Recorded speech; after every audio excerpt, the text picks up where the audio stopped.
If you take one hand, you turn a light on your phone, and you take the other hand and you put it on somebody's shoulder, everybody in this room will be connected. Don't be shy. You want to be shy, that's okay. You stay Platinum 150, you know what I'm saying?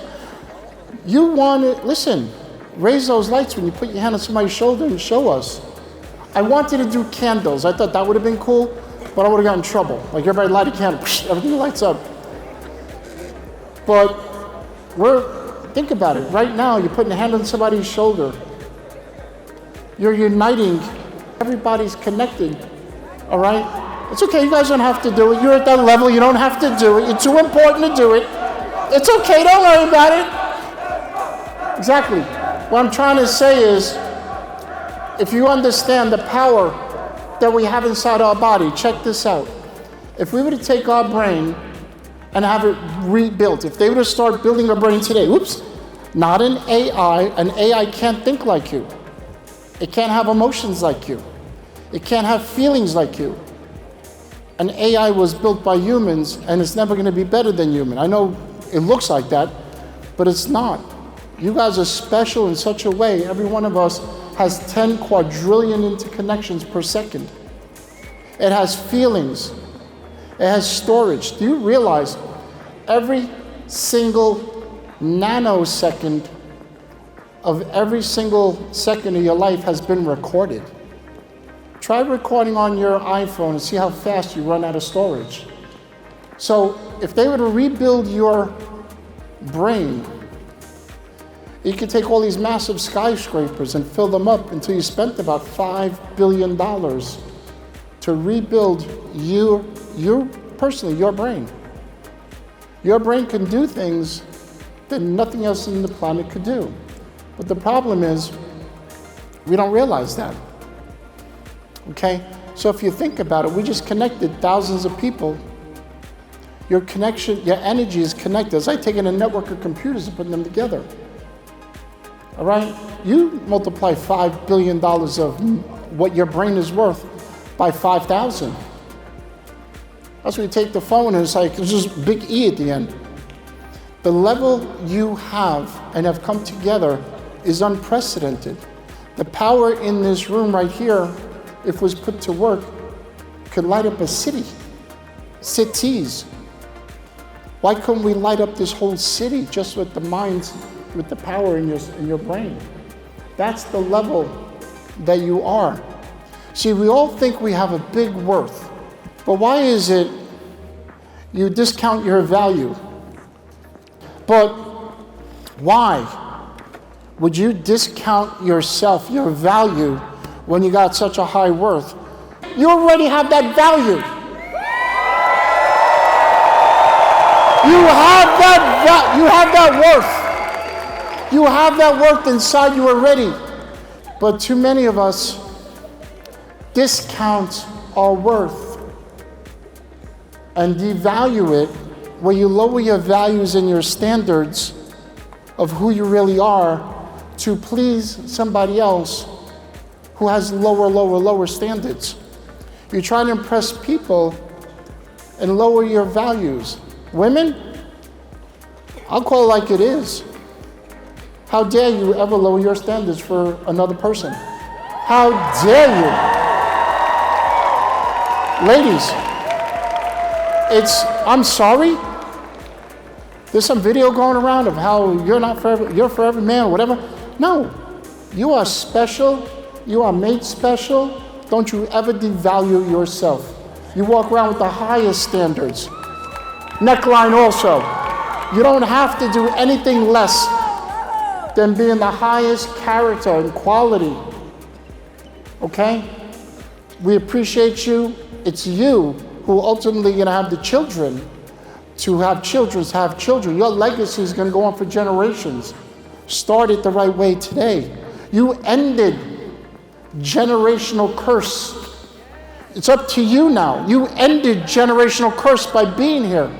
You have a choice when you leave this room to continue the generational curse or create new. You create new in your mind, so when you do have children and the children's children, They would look back and say, my mother, my grandmother, my great-grandmother set a standard for us.